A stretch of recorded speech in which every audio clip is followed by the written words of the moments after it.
या 1500 कुछ मस्जिदें हैं, और उसके ऊपर से 135 मस्जिदों के ऊपर सुबह 5 बजे के पहले जो सुप्रीम कोर्ट ने जो बताया वो नियम तोड़कर 135 मस्जिदों के ऊपर सुबह अजान लगाई गई लाउड स्पीकर के ऊपर। मैं पूछ रहा हूँ महाराष्ट्र की पुलिस को, इन 135 मस्जिदों के ऊपर आप कौन सी कार्रवाई करने वाले हैं?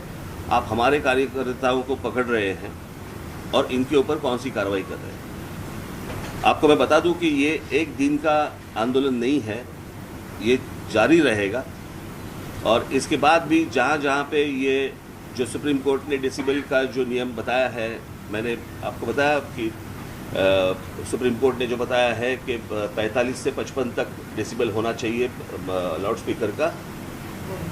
45 से 55 डेसिबल का लाउड स्पीकर होना चाहिए। इसका मतलब है हमारे घर में हम लोग जो मिक्सर लगाते हैं, ग्राइंडर मिक्सर जो लगाते हैं, उसका जो आवाज़ रहता है उतना आवाज़। अगर इसके आगे जाएंगे तो उनके ऊपर कार्रवाई होनी चाहिए, ये सुप्रीम कोर्ट ने कहा है। मैं देख रहा हूँ कि कार्रवाई हो रही है या नहीं हो रही है, होगी या नहीं होगी, या सिर्फ हमारे ऊपर होगी। हम इस देश में महाराष्ट्र में शांतता चाहते हैं, कोई दंगा फसाद नहीं चाहते। हम सिर्फ चाहते हैं कि जैसे मस्जिदों के ऊपर है, अगर इलीगली अगर मंदिरों के ऊपर भी होगा वो भी निकालो आप। ये विषय सामाजिक है, ये धार्मिक विषय नहीं है, ये पहले समझ लो आप। और उसके हिसाब से मुझे लगता है किसी भी सरकार को इस देश में, किसी भी राज्य सरकार को या वहाँ की पुलिस को इस तरह की एक्शन उनको लेनी चाहिए। अगर आप सुप्रीम कोर्ट का अगर आप कंटेम्प्ट ऑफ कोर्ट कर रहे हो तो सुप्रीम कोर्ट इसके आगे क्या करने वाली है ये भी मुझे देखना है। कि एक बार फैसला सुना देती है आप, और फैसला सुनाने के बाद अगर नीचे जो सरकारें हैं वो उसका इम्प्लीमेंटेशन नहीं कर रहे हैं तो फिर फायदा क्या है सुप्रीम कोर्ट का? सुप्रीम कोर्ट का डिसीजन है, डिसीजन के बाद अगर सरकारें नहीं मानती तो क्या करेंगे आगे? और जब निवेदन की भाषा जब नहीं समझ में आती तब आंदोलन की भाषा शुरू हो जाती है। और इसके लिए आंदोलन है, ये एक दिन का आंदोलन नहीं है, ये चालू रहेगा जब तक ये आवाज़ें लाउड स्पीकर बंद नहीं होते, तब तक ये चालू रहेगा। ठीक है?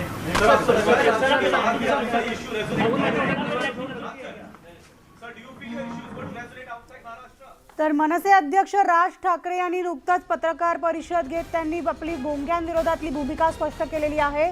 आमचं आंदोलन हे एक दिवसाचं आंदोलन नसून हे जोपर्यंत भोंगे सगळीकडचे उतरवले जात नाही मशिदींवरील भोंगे तोपर्यंत हे आंदोलन सुरू राहणार असल्याचं मनसे अध्यक्ष राज ठाकरे यांनी म्हटलेलं आहे। त्यामुळे कारवाईचा बडगा हा फक्त आमच्यावरच का हा सवाल देखील त्यांनी उपस्थित केलेला आहे। त्यामुळे भोंग्यांचा विषय हा एक दिवसाचा नसून जोपर्यंत भोंगे उतरवले जात नाही तोपर्यंत हे आंदोलन सुरू राहणार असल्याचा इशारा मनसे अध्यक्ष राज ठाकरे यांनी दिलेला आहे।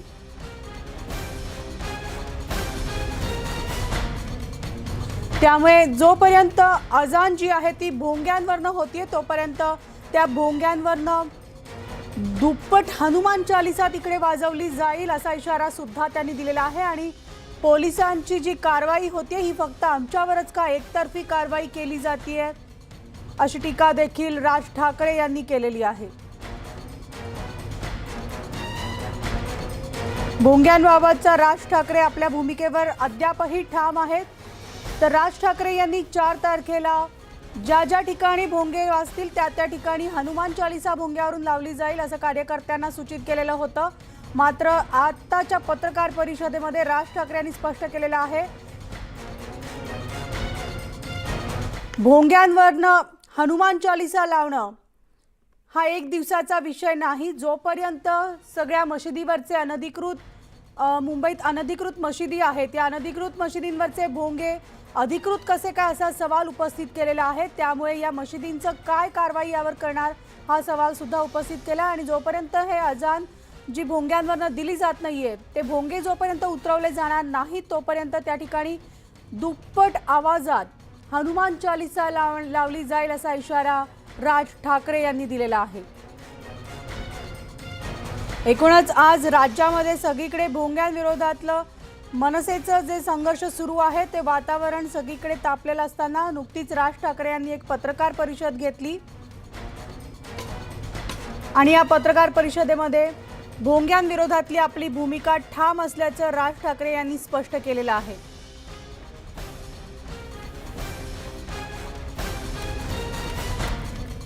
काल विश्वास नांगरे पाटलांनी मला सांगितलं की आम्ही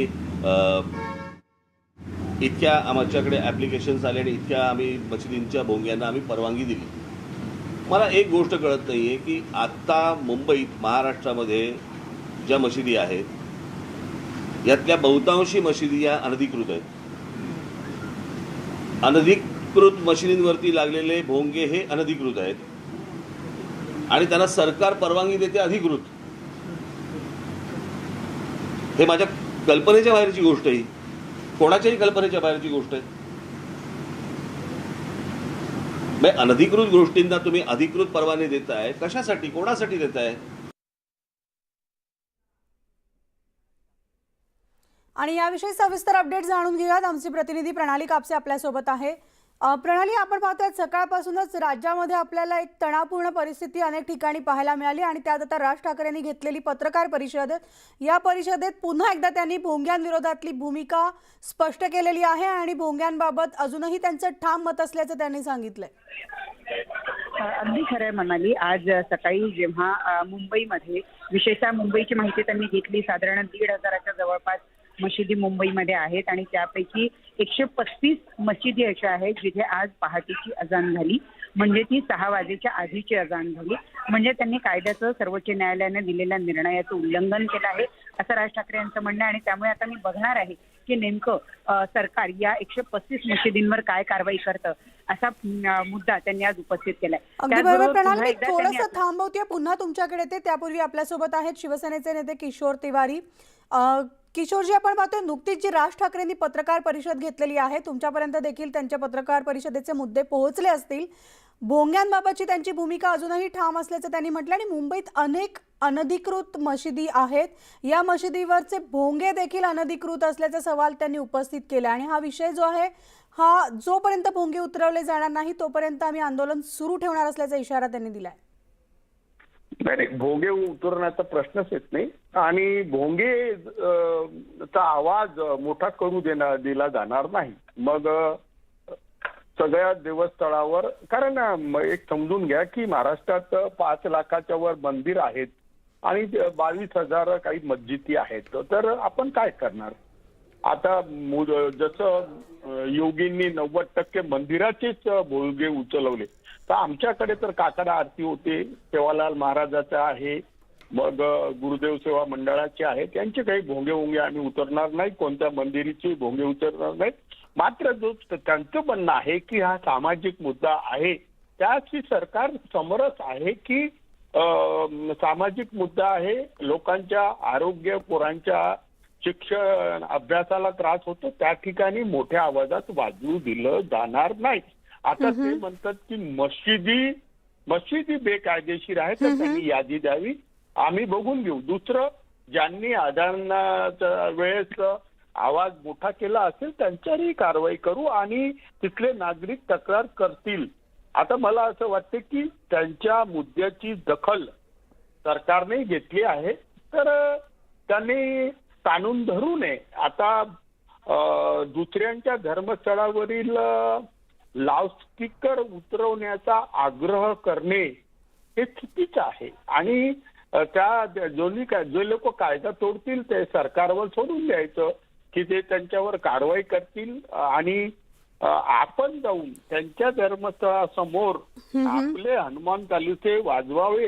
हे बघा, आजच्या परिस्थितीमध्ये महाराष्ट्रात कुठेही त्यांच्या याला रिस्पॉन्स मिळाला नाही. त्याला महाराष्ट्रात ते तर अखिल भारतीय नेते झाले, तर कुठेही रिस्पॉन्स मिळाला. लोकांना कळून चुकलं की हे एक राजकारण आहे आणि या राजकारणावर बळी पडू नये. महाराष्ट्राची संस्कृती संतांची संस्कृती आहे आणि या संस्कृतीमध्ये सौंदर्य हे महत्वाचं आहे आणि मी महाराष्ट्राच्या जनतेचा आभारी आहे आणि मी उद्धवजी ठाकरे यांचेही आभारी आहे. किशोर तिवारीजी, अगदी बरोबर आहे, तुमचं मनापासून धन्यवाद, कारण तुम्ही जी प्रतिक्रिया दिलेली आहे. मात्र त्यांनी म्हटलेलं आहे की जर कुठेही कायद्याचं उल्लंघन केलं जाईल तर त्या ठिकाणी सरकार कारवाई करण्यास सक्षम आहेत. अजान दिली तर हनुमान चालीसा वाजवणारच या मतावर मात्र राज ठाकरे अजूनही ठाम आहेत.